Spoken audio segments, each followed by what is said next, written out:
Welcome to Retro Scale Modelling.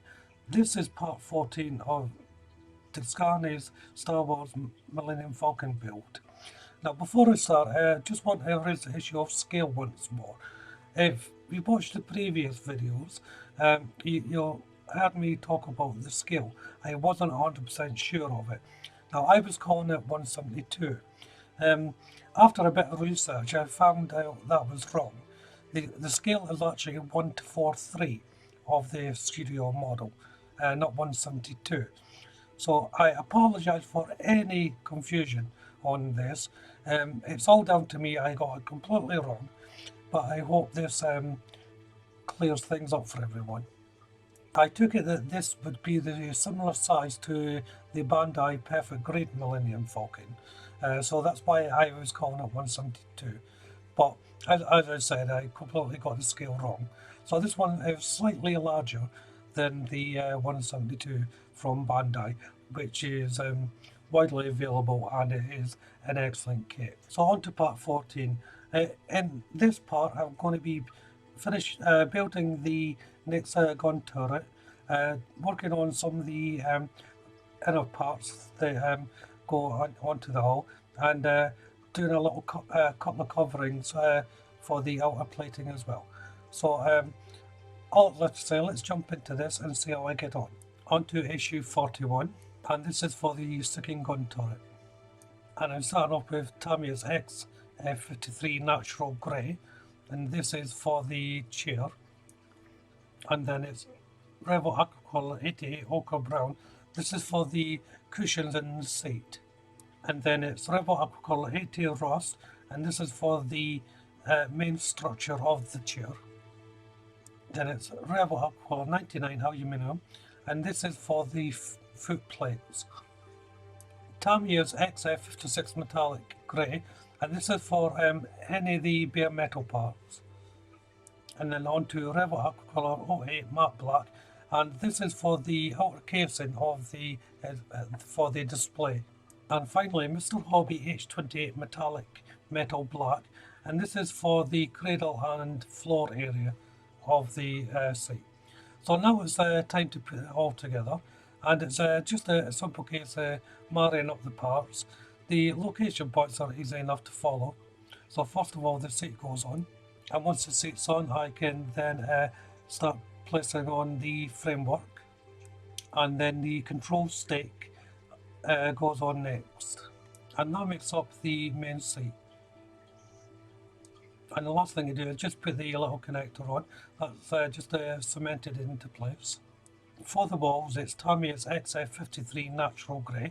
Now you only get to see a little part of this, but I'm just putting the entire thing. And once it's dry, I'm just placing on the supplied labels or stickers.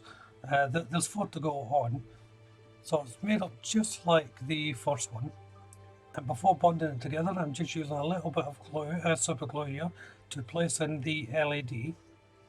And this is just a normal 3mm LED that comes with the kit, but it's quite simple to make one up yourself if you haven't got a kit like this.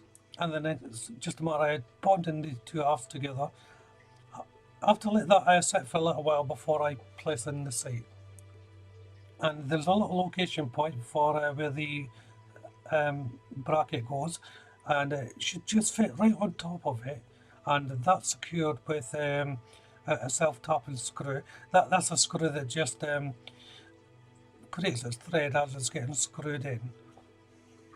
And then the outer housing goes on.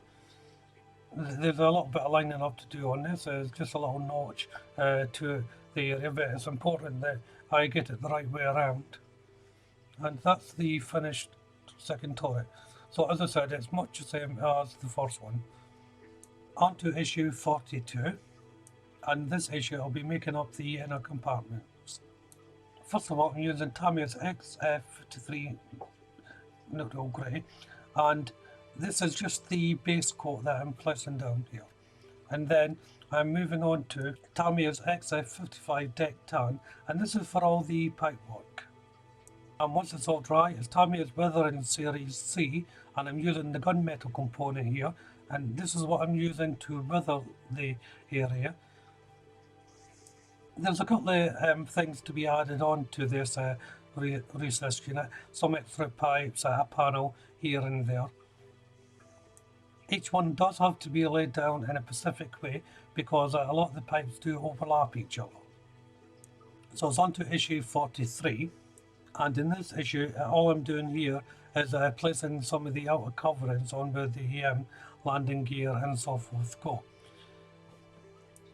So it's quite a simple thing to do here. Just a little bit of super glue in each location point. There's a little metal pin then goes into it.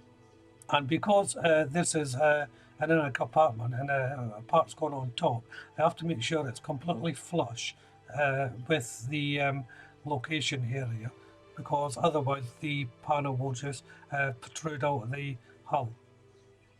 And on the compartment top, there's a couple of magnets I place in. These magnets are tiny but quite powerful. So I had a bit of difficulty getting them off my tweezers and so forth. So in the end I just used a wet finger to get them in.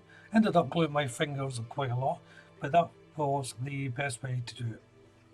So I've got 3 of these to make up, and I'll get them done, and this will bring part 14 to an end.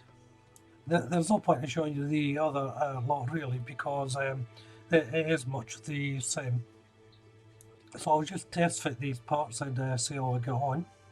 So if you haven't done so already, why don't you check out the channel for my other videos, including for this build of course, but there's many other videos to have a look at there. If you subscribe to the channel and hit the notification bell, you'll be updated on all upcoming videos and builds, including this one. If you leave a comment, I will try and respond. Hit that like button, and of course don't forget to share the video. But for now, thank you all very much for watching. Bye bye.